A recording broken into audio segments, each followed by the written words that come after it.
हमारी भारतीय संस्कृति में पुरुषार्थ की बात बहुत कही जाती है और 4 पुरुषार्थ बड़े बड़े बताए गए वेदों से। पुरुषार्थ चतुष्टय, काम, अर्थ, धर्म और मोक्ष। काम और अर्थ हमारा ये सांसारिक जीवन चलाने के लिए आवश्यक होता है, और धर्म एक ब्रिज है। मुक्ति तक पहुंचने का जो ब्रिज है धर्म है।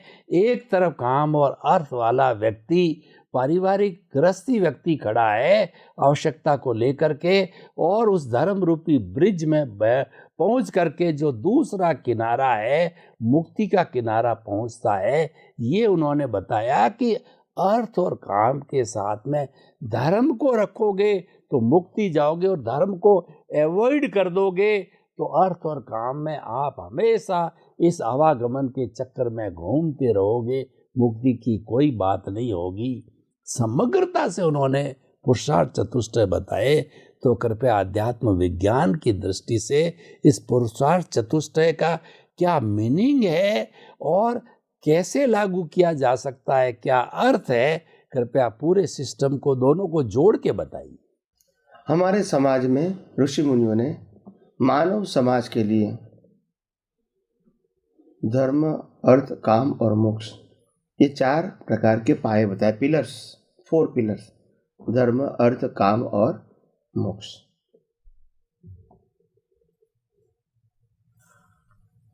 देखो, सबसे पहले रखा धर्म, अर्थ नहीं रखा। सबसे पहले रखा धर्म, अर्थ, काम और मोक्ष। हमारी जो वर्ण व्यवस्था थी, आश्रम व्यवस्था, ब्रह्मचर्य आश्रम, गृहस्थ आश्रम, वानप्रस्थाश्रम और संन्यास आश्रम, उनके साथ ही वो चीज जोड़ दिया कि सबसे पहले धर्म होना चाहिए। धर्म का मतलब केवल भगवान को जानना वो नहीं। धर्म का मतलब होता है हम इंसान होने के नाते हमारे में इंसानियत रहे। हम मुक्ति के बारे में भी कुछ सुने, पढ़े, समझे। हम इंसानों के लिए भी कुछ मानवता के लिए सोचे, और मुक्ति के लिए भी हम सोचेंगे, धर्म के लिए भी सोचेंगे, समाज के लिए भी सोचेंगे और राष्ट्र के लिए भी सोचेंगे, हमारे खुद के लिए भी सोचेंगे। ये हमारा धर्म है। मतलब खुद के सोचने के अलावा पूरे विश्व के लिए स्टेप बाय स्टेप सोचना, उसमें धर्म भी आ जाता है, समाज भी आ जाता है, राष्ट्र भी आ जाता है और विश्व भी आ जाता है। ये हमारा धर्म है। धर्म का मतलब होता है धारण करने की चीज। ये रातों रात की बात नहीं है। हर बातों में धर्म बीच में आना चाहिए।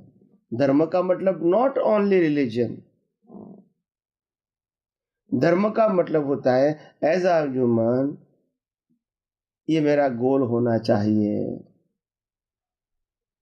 मेरा खुद का जीवन पवित्र होना चाहिए, लोगों के लिए हेल्पफुल होना चाहिए, लोगों के लिए मार्गदर्शक होना चाहिए। तो कहने का मतलब ये है, इस प्रकार का हमारा धर्म, अर्थ, काम और जो मोक्ष है, उसमें सेकंड आता है अर्थ।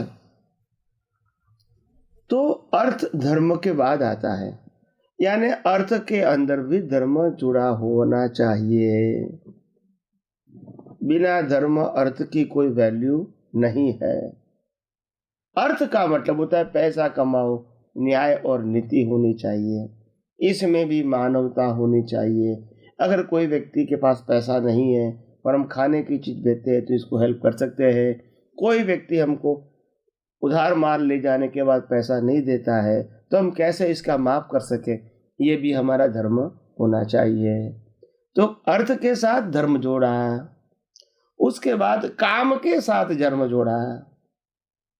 भाई हम तो शादी करेंगे, बच्चे भी होंगे, मगर किसके लिए? वारिसदार। एक लड़का मिल जाए, एक लड़की मिल जाए। भाई लड़का लड़की दोनों की क्या जरूरत है? बात यह है जब वारिसदार होगी तो उनको पत्नी भी चाहिए, तो हमारी लड़की भी किसी की पत्नी बनेगी। एम आई राइट और रॉन्ग? तो बात ये है, एक लड़का लड़की दोनों चाहिए। और बाद में ये भी धर्म बताएंगे कि हम विषय वासना के लिए नहीं, मगर अपनी परंपराओं को जीवित रखने के लिए एक बच्चा और बच्ची बनाएंगे। तो काम के अंदर भी धर्म को जोड़ा, और लास्ट में धर्म, अर्थ, काम और मोक्ष। मोक्ष में भी यह धर्म क्या होता है? सहायक होता है। तो हमारे धर्म गुरुओं ने सबसे पहले रखा धर्म, और धर्म जीवन का प्राण बताया, अप टू द निर्वाण, अप टू द मोक्ष। तो धर्म से लेके मोक्ष तक की जो प्रक्रिया है उसमें अर्थ और काम आ जाना चाहिए। तो धर्म से शुरू करके हमको मोक्ष में जाना है, बीच में अर्थ और काम की जरूरत है, मगर अंतिम गोल तो मोक्ष ही है। तो ये लक्ष्य में रखने के लिए ये 4 बातें बताई गई है, धर्म, अर्थ, काम और मोक्ष। और हम ये सभी चीजों को जीवन में करते तो है, मगर हमको मालूम नहीं है। जब महान पुरुषों का जीवन देखते हैं तो मालूम होता है कि ग्रेट कैसे बने। मगर धीरे धीरे जैसे जैसे समय आता जाएगा, हम आध्यात्मिक विज्ञान को और गौर से समझाने की कोशिश करेंगे। और मैं समझता हूँ ये समझ आपके लिए पूरे जीवन में बहुत काम में आएगी, आगे बढ़ने में, अपनी दृष्टि को विशाल बनाने में, अपने परिवार को भी मुक्ति के मार्ग में, आध्यात्म के मार्ग में आगे ले जाने में सहायक बनेगी।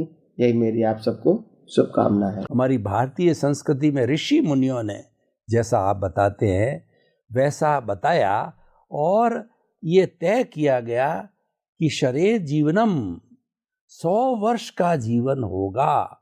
और प्रकृति, कुदरत भी यही कहती है कि मैं तुझे 100 वर्ष का जीवन दे के भेज रही हूँ। उसके साथ शर्त यही है कि मेरे नियमों का पालन करना है, तुझे कुदरती रचना और कुदरत के कानून के अनुसार चलना है, अप्राकृतिक नहीं होना है। तो 100 वर्ष को 25-25 वर्ष के 4 भागों के अंदर बांटा गया कि ब्रह्मचर्य आश्रम पहले 25 साल गुरुकुल के अंदर रह करके वो शिक्षा ग्रहण करता था, दूसरे 25 साल वो गृहस्थ में रह करके बाल बच्चों को पैरों पर खड़ा करना, और तीसरा वानप्रस्थ जो कि मैंने स्वीकार किया है, उसके अंदर वह घर में रहते हुए घर से दूर सामाजिक कार्य गृहस्थी नहीं त्यागता है, लेकिन अपना जीवन ह्यूमैनिटी को समर्पित करता है। और चौथा संन्यास आश्रम, घर बार, धन संपत्ति, परिवार सब छोड़ करके, और केवल मैं मन वचन काया से मुक्त ऐसा शुद्ध आत्मा हूँ, उसका चिंतन करता है। तो ये 4 आश्रम बताए गए हैं, 4 का पर्पस अलग अलग बताया गया है, 4 का समय अवधि है। तो अध्यात्म विज्ञान की दृष्टि से किस तरीके से ये होता है वो थोड़ा आप हमें बताइए, ताकि कि समानता का हमें बोध हो जावे, मालूम पड़ जाए। हमारे जो मूलभूत हमारी ऋषि मुनियों की परंपरा ने जो हमको बताया है, एक उत्तम जीवन जीने का एक रास्ता, कि वैसे तो मनुष्य का जीवन इस कलयुग में भी 100 साल का होगा एवरेज। उसमें आपको 25 साल के लिए, पहले 25 साल के लिए ब्रह्मचर्य आश्रम, दूसरे 25 साल के लिए गृहस्थ आश्रम, तीसरे 25 साल के लिए वानप्रस्थ आश्रम, और लास्ट 25 साल जो बचे उसके लिए संन्यास आश्रम। ये एक आदर्श मनुष्य के लिए जीवन जीने का एक स्लॉट बना दिया, ताकि एक स्लॉट के अंदर आगे जाएंगे, फिर आगे से दूसरा में तीसरा जाएंगे, तीसरे में चौथा जाएंगे, तो उसमें उसका अपग्रेडेशन है। उसका यहाँ बेस बना, यहाँ जैसे धर्म का बेस बनाया था, यहाँ ब्रह्मचर्य का बेस बनाया कि विद्या प्राप्त करने के लिए ब्रह्मचर्य जरूरत है, शिक्षा प्राप्त करने के लिए ब्रह्मचर्य जरूरत है, बहने को भी कला सीखने के लिए ब्रह्मचर्य जरूरी है। तो पहले 25 साल आपको ब्रह्मचर्य का पालन करके, यानी विषय वासनाओं में नहीं डूबकर, इंद्रियों के 5 इंद्रियों के विषयों में भी नहीं डूबकर कुछ पाना है, इसको कहते हैं ब्रह्मचर्य। ब्रह्मचर्य का मतलब ब्रह्मचर्य का पालन करना है वो इम्पोर्टेंट नहीं है। ब्रह्मचर्य का पालन इसीलिए करना है क्योंकि उसमें मेरे कुछ पाना है, चाहे शिक्षा कहो, चाहे कला कहो, चाहे शक्ति कहो, चाहे सिद्धि कहो, चाहे साधना कहो, कुछ भी पाना है, लेडीज हो जेंट्स हो सबको, तो ये कला के लिए अगर ब्रह्मचर्य होता है तो मैं पूरा अटेंशन उसमें दे सकता हूं ताकि मैं कुछ प्राप्त कर सकूं जीवन में। तो ये एजुकेशन की बात आ गई। पढ़ाई कहो, कला कहो, कुछ शक्ति कहो, ये सब कुछ मैं पा सकता हूं 25 साल की उम्र में, क्योंकि और संसार मेरा नहीं है, कोई जिम्मेदारी भी नहीं है। जब 25 साल के बाद जब मैं 26 साल का होता हूं तब से मेरा गृहस्थ जीवन शुरू होता है, वो गृहस्थ आश्रम है। तो 25 साल के अंदर मैंने जो कुछ भी पाया है उसके मुताबिक मेरे को शादी करना है, बच्चे भी होना है, उनको भी बड़ा करना है, ये मेरी सामाजिक जिम्मेदारी भी होती है, परंपरा।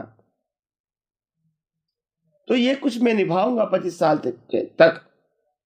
मगर मैं ब्रह्मचर्य को लक्ष्य में रखूंगा। मैं विषय वासना के लिए शादी नहीं करता हूं, मैं शादी करता हूं अपना गृहस्थ जीवन जीने के लिए और पुत्र और पुत्री का समाज को दान देने के लिए, ताकि मेरा जो जीवन है वो 25 साल तक मैं पति पत्नी के साथ रहूंगा, बच्चे भी होंगे, उनको भी बड़ा करूंगा, उनको भी पढ़ाई करने दूंगा। और 25 साल के बाद जब 51 होगा तो वानप्रस्थाश्रम यानी वन में जीवन जीना है। मतलब है पैसा कमाना, परिवार को बढ़ाना, परिवार में इन्वॉल्व होना, हर बातों में चंचुपात करना, ये सब्जेक्ट बंद हो गया आपका। और इसीलिए बहू को भी मालूम है कि 51 होगा सास का, वो चाबी दे ही देगी। बच्चे को भी मालूम है 51 होगा तो माता पिता सब कुछ छोड़ देगा, अपनी जिम्मेदारी, बिजनेस भी छोड़ देगा, मिलकत भी छोड़ देगा, हमको संभालना है। तो झगड़े करने की क्या जरूरत है, जब देना ही है नियम मुजब तो बहू भी झगड़ा नहीं करेंगे, क्योंकि बीच में आ गया धर्म, ब्रह्मचर्य जो आ गया। तो ब्रह्मचर्य की जो ताकत, इसके आधार से मेरा गृहस्थ जीवन था। विषय वासना वो मेरा गृहस्थ जीवन नहीं था।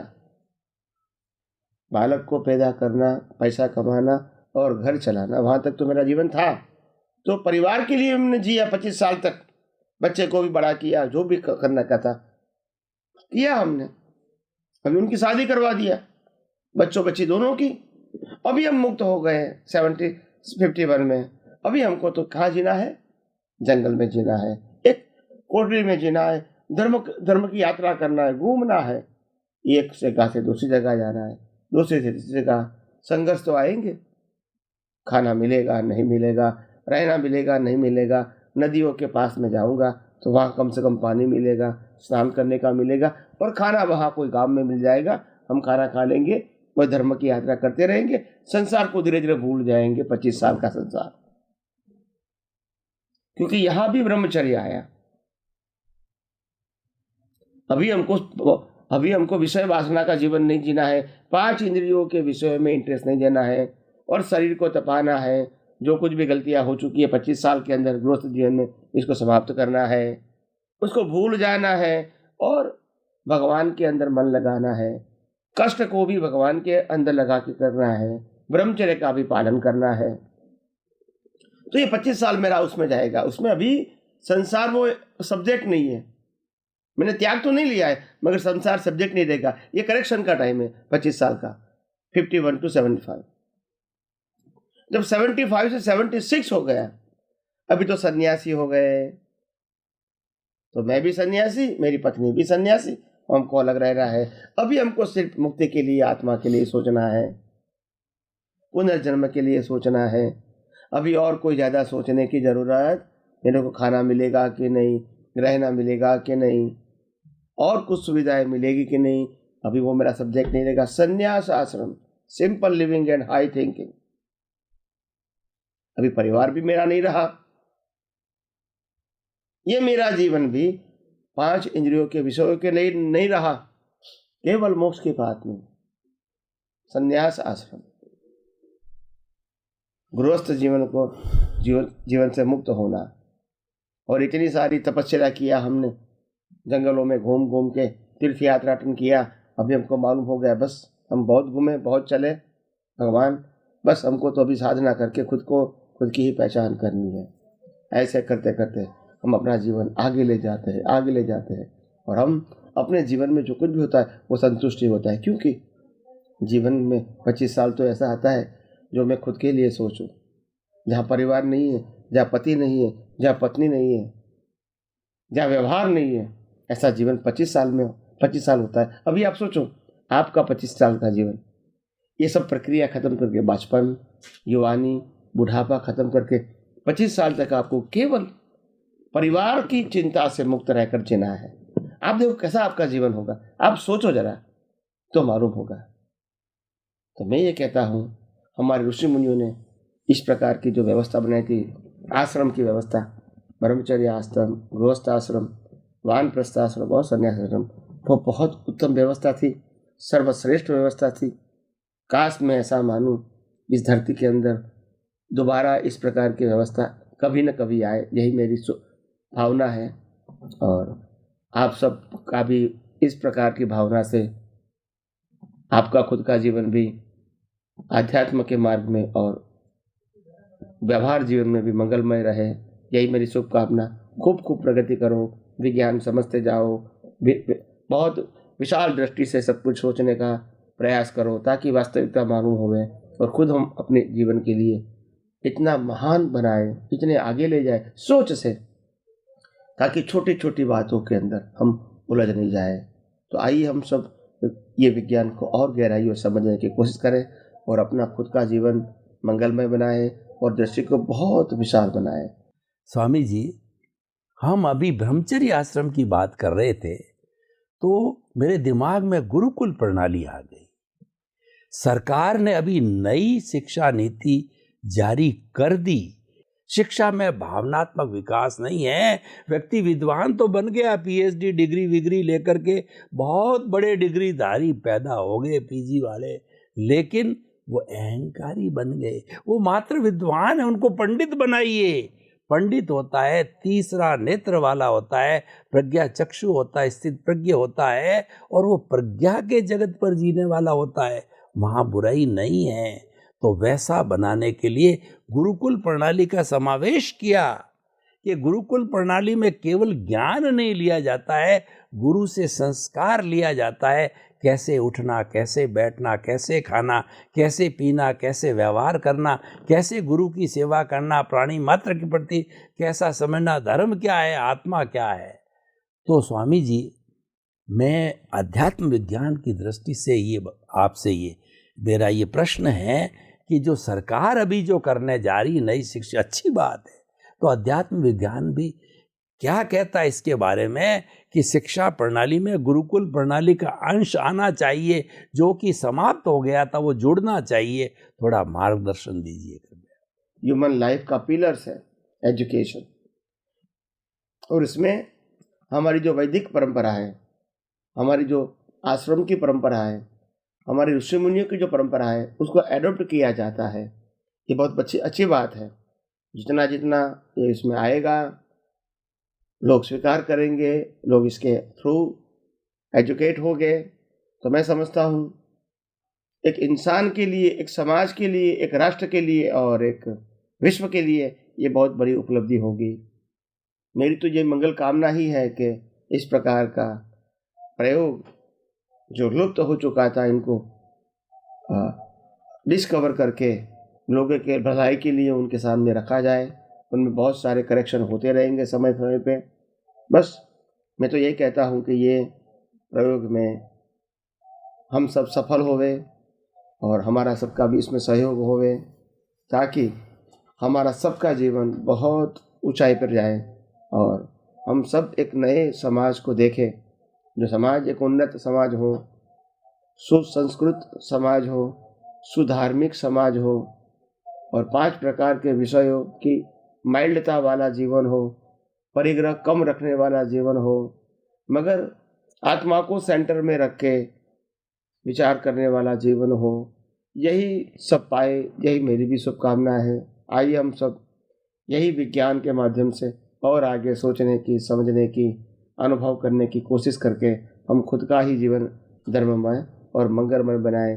यही मेरी आप सबको शुभकामना। स्वामी जी, आपका बहुत बहुत धन्यवाद। वर्तमान में जो गुरुकुल प्रणाली का समावेश शिक्षा में किया जा रहा है बहुत उचित भी है, क्योंकि विद्वान बहुत बन गए लेकिन अनुभवी, आत्मा के स्तर पर जीने वाले, लोक कल्याण की भावना, अहंकार शून्य व्यक्ति न होकर के अहंकारवादी बन गए। उस अहंकार, उस ईगो को समाप्त, जो मुख्य कारण है, ईगो को समाप्त करने के लिए ऐसा किया जा रहा है। बहुत सुंदर है। और आपका अध्यात्म विज्ञान भी यही कहता है कि जो अज्ञान है उसको मिटाना है। अध्यात्म विज्ञान का एक ही मुख्य ध्येय है कि आपकी जो अज्ञान दृष्टि है उसको बदल करके विज्ञान दृष्टि पे लगाइए। यानी आपको जो रॉन्ग बिलीफ को हटा करके राइट बिलीफ पे लाइए। ये अध्यात्म विज्ञान, उसमें दो बड़े बड़े सूत्र जो आप काम में लेते हो कि मन वचन काय से मुक्त, ऐसा में शुद्ध आत्माओं, बहुत सुंदर ये फाउंडेशन है। और दूसरा आप ये कहते हो वही मन वचन काया जिससे मुक्त होने की बात कर रहे हैं, वह जो है वह सारी कुदरती रचना है, उसका ऑपरेटर, डिस्ट्रॉयर और क्रिएटर सारा जब कुदरत है तो आप क्यों चिंता कर रहे हो? उसने सब चिंता ले ली है, वो हमारे गार्जियन बन गई है। तो आप निश्चिंत रहो, आप तो मात्र उसको देखते रहो, उसके अनुसार चलते रहो और उसको देखना, निहारना और मात्र ज्ञाता दृष्टा रहना है, वही मुक्ति की ओर है। तो स्वामी जी, ये सूत्र आपके बहुत ही सुंदर और एप्लीकेबल होने वाले हैं। तो हमको लगता है कि अध्यात्म विज्ञान जो है इसका बहुत फाउंडेशन बहुत मजबूत है। तो ये कोई तरह से भूकंप, किसी तरह का विरोध को झेलता हुआ ये आगे से आगे बढ़ता ही जाएगा। सबका मंगल कैसे हो सकता है? ऐसे कौन से विचार है जिससे हम 84 लाख जीवा योनियों का मंगल, उनके प्रति सद्भावना और उनके प्रति जो है हम अच्छी भावना करके और एक शांतिपूर्ण सह अस्तित्व जो है और लिव एंड लेट का फॉर्मूला से हम अच्छी तरह से जी सकते हैं। सर्व मंगल की भावना। सर्व मंगल हो, सर्व कल्याण हो, जगत कल्याण हो।